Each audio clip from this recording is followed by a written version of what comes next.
औज़ुबिल्लाहिमिनश्शैतानिर्रजीम बिस्मिल्लाहिर्रहमानिर्रहीम। अज़ीज़ तलबा, आज हम गेस्ट पेपर रियाजी मैथमेटिक्स क्लास 9 उसको डिस्कस करने जा रहे हैं। इस गेस्ट पेपर के अंदर बुनियादी तौर पे जो क्वेश्चन आज हम डिस्कस करने जा रहे हैं, इसमें सिर्फ़ और सिर्फ 2 थ्योरम हैं जो कि आपकी चार्ट सिलेबस के अंदर भी मौजूद हैं।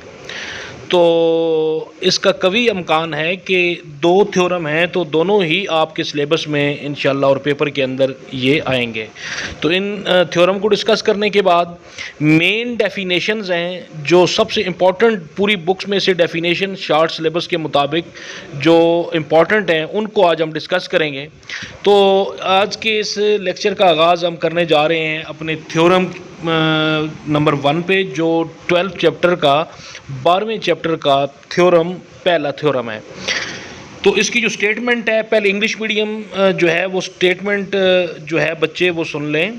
Any point on the right by sector of a line segment is equi distance from it's and points. क्या मतलब कि अगर एक नुक्ता किसी कित्ते ख़त के नासिफ पर अमूदी नासिफ पर वाक़या हो तो वो नुक्ता कित्ते ख़त के सरों से मुसावियुल फासला होगा।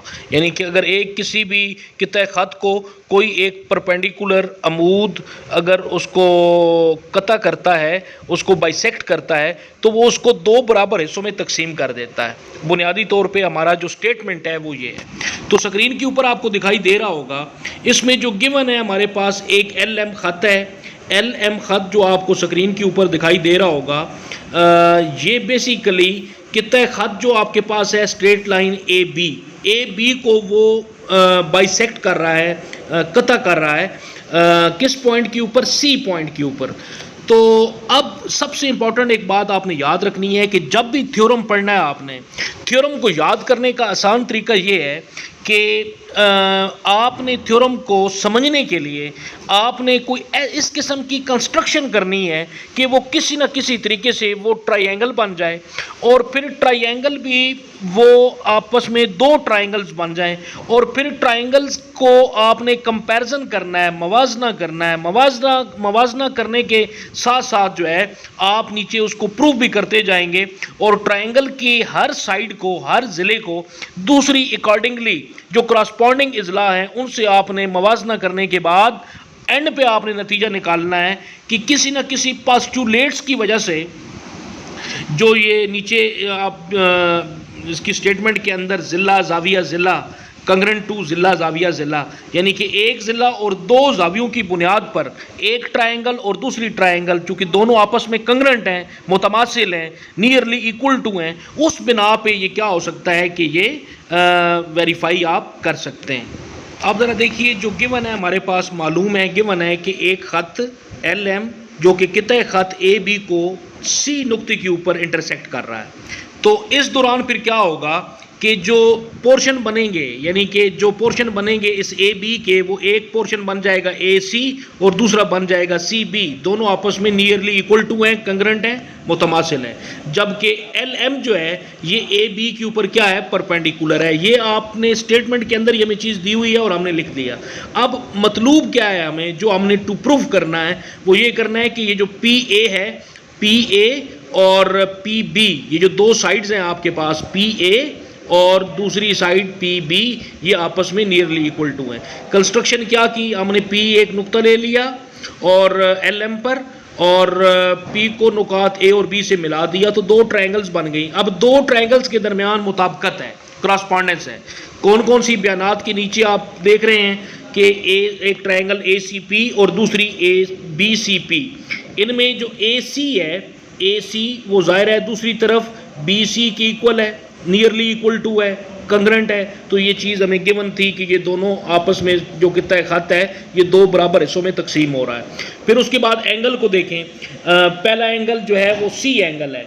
C एंगल जो 90 का एंगल है, परपेंडिकुलर की वजह से बना, इसको आप एंगल C कहते हैं, और दूसरा B एंगल C है दूसरी ट्रायंगल का।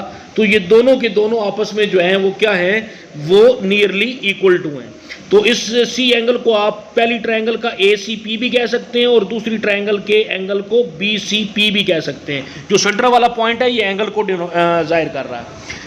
तो इसकी रीज़न क्या है कि ये परपेंडिकुलर और नियरली इक्वल टू 90 डिग्री है। तीसरा हमारे पास जब ये दो चीज़ें, अच्छा उसके नीचे ये पीसी जो लाइन है ये दोनों ट्रायंगल्स का हिस्सा है, पीसी ट्रायंगल बीसीपी का भी और ये एसीपी का हिस्सा भी है। तो ये दोनों, तो ये दो साइड्स और एक ज़िला, इसकी बुनियाद पे ये जाविया ज़िला जाविया जो है ये साइड एंगल साइड या दो साइड्स या दो एंगल्स और एक साइड्स की बुनियाद पे, इन पोस्टुलेट्स की बुनियाद पर आप क्या कर सकते हैं, प्रूव कर सकते हैं। बहुत आसान सा है। तो जब ये एक साइड अब रह गई है ट्रायंगल दोनों की, वो पी ए और पी बी, जब सारी साइड्स और एंगल इक्वल हैं तो फिर जो साइड रह गई वो भी आपस में कंग्रेंट हो जाएगी। तो इसको स्टेटमेंट उर्दू में कह सकते हैं मुतमासिल मुसलसों के मुतनाज़रा ज़ाविये या मुतनाज़रा इज़ला। तो जो क्रॉसपॉन्डेंस इज़ला है, साइड्स हैं ऑफ कंग्रेंट ट्रायंगल्स, वो भी आपस में इक्वल हो जाएंगी। तो यहाँ तक ये पहला थ्योरम है जो आपका कंप्लीट हो गया। अब हम चलते हैं अपने सेकंड थ्योरम की तरफ। जो सेकंड थ्योरम है हमारा, उसकी स्टेटमेंट देख लें। किसी ज़ाविये के नासिब पर हर एक नुक्ता उसके बाजुओं से मुसावियुल फासला होता है। इंग्लिश में ट्रांसलेट करें तो बनती है statement, any point on the bisector of an angle is equi distance from its arm. कोई एक एंगल अगर हो तो उसको अगर आप बाइसेक्ट करें सेंटर में से, तो वो जो पॉइंट होगा आपको मिलेगा वो दोनों एंगल के जो होगा वो मुसावियुल फासला होगा, इक्वल फासले पे होगा। तो इसके लिए हमने प्रूव करना है कि पी आर जो है, ये जो फासला है पी आर आपको स्क्रीन पे दिखाई दे रहा है, और दूसरा पी क्यू, ये दोनों इक्वल हैं। तो कंस्ट्रक्शन हमने की कि एक लाइन ड्रा कर दी ओ एम, और जब ये ड्रा की तो इससे फिर हमें क्या मिला कि ये जो पी आर और पी क्यू, ये दोनों साइड्स के ऊपर ओ ए पे और ओ बी के ऊपर हमने परपेंडिकुलर ड्रा कर दिया। अच्छा, उसके बाद फिर हमने कंस्ट्रक्शन की है। तो अब ये देखें कि हमारे पास दो ट्रायंगल्स आ गई, ओ आर पी और दूसरी आ गई ओ क्यू पी। इन दो ट्रायंगल्स का हमने मवाजना करना है पिछले असूल को मद्देनज़र रखते हुए कि ट्रायंगल्स का मवाजना करेंगे, साइड का साइड के साथ, एंगल का एंगल के साथ। तो इसी तरीके से तीन साइड और तीन एंगल होते हैं, तो कम अज़ कम दो एंगल और एक साइड या दो साइड और एक एंगल की बुनियाद पे हम इनका मवाजना करेंगे। तो सबसे पहले हम देखते हैं ओ पी, सेंटर वाली लाइन है ओ पी। ओ पी अगर आप देखें तो दोनों ट्रायंगल्स का ये पार्ट है, O P O Q P का भी, और ये जो ओ पी है ये ओ पी आर का भी हिस्सा है। तो ये कॉमन इसकी रीज़न आ गई। फिर एंगल देखें P Q O, angle P Q O, तो ये जो एंगल है और उस तरफ एंगल जो है वो पी आर ओ है, तो ये भी आपस में नियरली इक्वल टू हैं। तो ये एंगल हमें मिले कैसे? हमने कंस्ट्रक्शन से दरमियान वाली सेंट्रल लाइन ड्रा की थी ओ एम, उसकी वजह से हमें ये एंगल मिले। तो इसकी रीज़न आएगी कंस्ट्रक्शन। उसके बाद हमारे पास है कि ये जो नीचे एंगल है सेंटर वाला ओ एंगल को आप आर ओ पी भी कह सकते हैं और दूसरी ट्रायंगल्स की मदद से क्यू ओ पी भी कह सकते हैं। तो ये वाला जो है ये पॉइंट हमें एंगल जो ओ है ये दोनों ट्रायंगल का हिस्सा है। तो इस तरीके से ये भी आपस में नियरली इक्वल टू है, कंग्रेंट है। तो ये हमें पता था, मालूम था, गिवन था। जब ये तीनों चीज़ें हो गई तो फिर ट्रायंगल आखिर में रह गई, तो ट्रायंगल भी क्या हो जाएगी, आपस में नियरली इक्वल टू हो जाएगी। किस बुनियाद पर? दो एंगल और एक साइड की बुनियाद पर। तो इसके पोस्टुलेट्स बनेंगे ज़िला ज़ाविया ज़िला नियरली इक्वल टू या मुतमासिल है ज़िला ज़ाविया ज़िला दूसरी मुसल्लस के। तो जब ये तीनों चीज़ें आ गई, जो चौथी चीज़ बाकी रह गई वो पी क्यू और दूसरी तरफ रह गया पी आर। जब एक ट्रायंगल की बाकी तीनों चीज़ें और दूसरी ट्रायंगल की तीनों चीज़ों की कंग्रेंट हो गई, तो जो पी क्यू है वो भी नियरली इक्वल टू हो जाएगा पी आर के।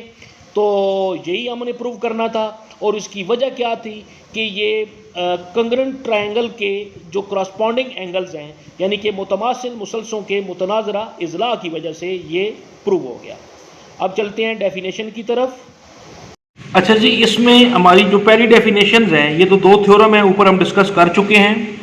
और जो नेक्स्ट हमारे पास है, जो हमारे पास पहला है जी रेशो की डिफाइंड रेशो। तो रेशो क्या है जी?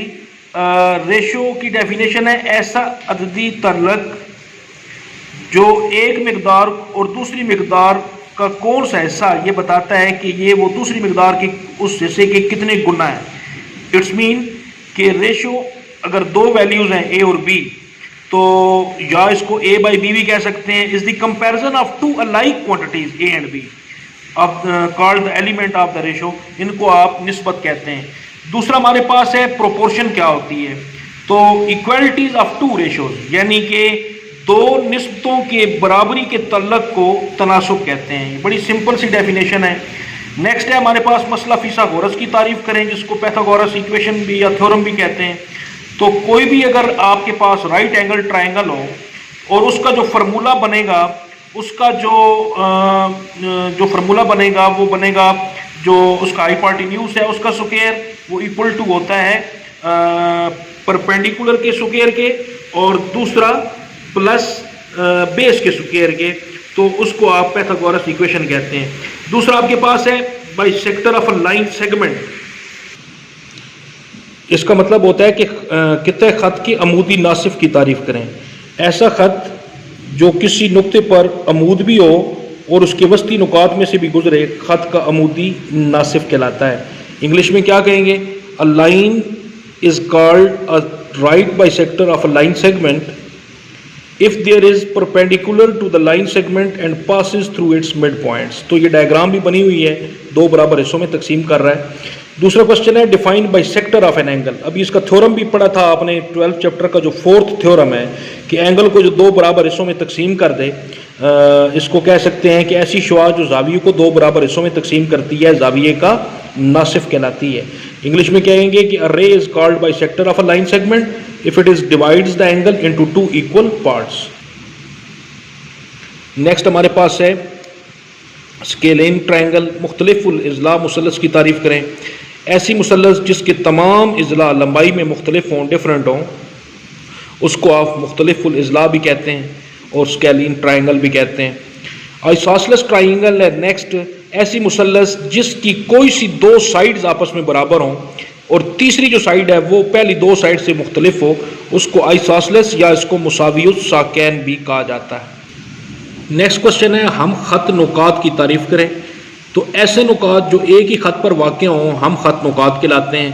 To or more than two points which lie on the same straight line, जो एक ही ख़त पर वाक़ हों उसको आप कोलिनियर पॉइंट कहते हैं। दूसरा है गैर हम ख़त नुकात, जिनको इंग्लिश में नॉन कोलिनियर पॉइंट्स कहते हैं।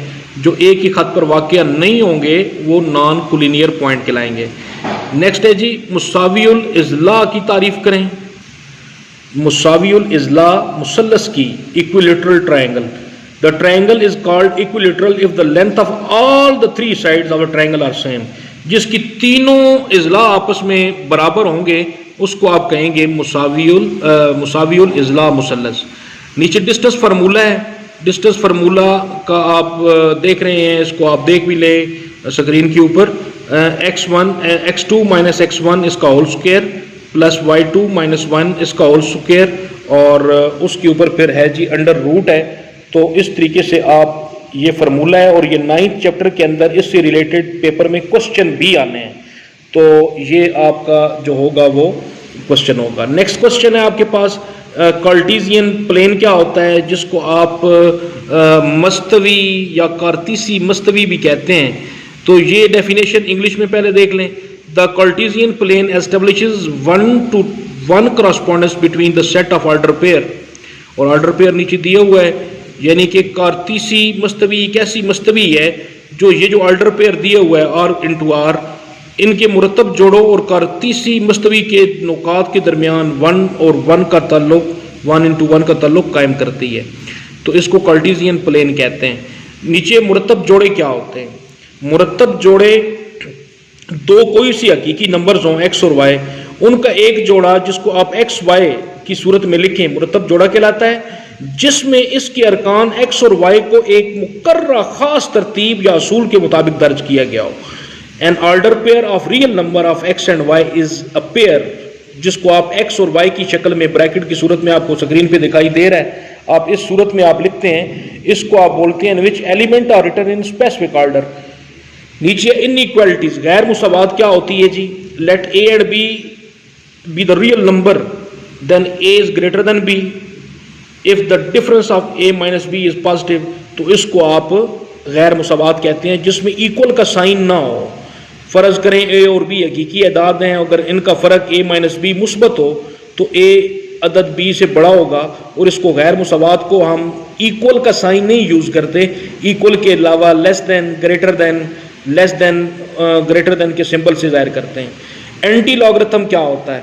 वो अदद जिसका लॉगरिथम मालूम हो, यानी कि लॉगरिथम का फिर आगे एंटी लॉगरिथम निकलता है, उसको आप एंटी लॉगरिथम कहते हैं। The number whose logarithm is given called anti logarithm. Natural logarithm क्या होता है?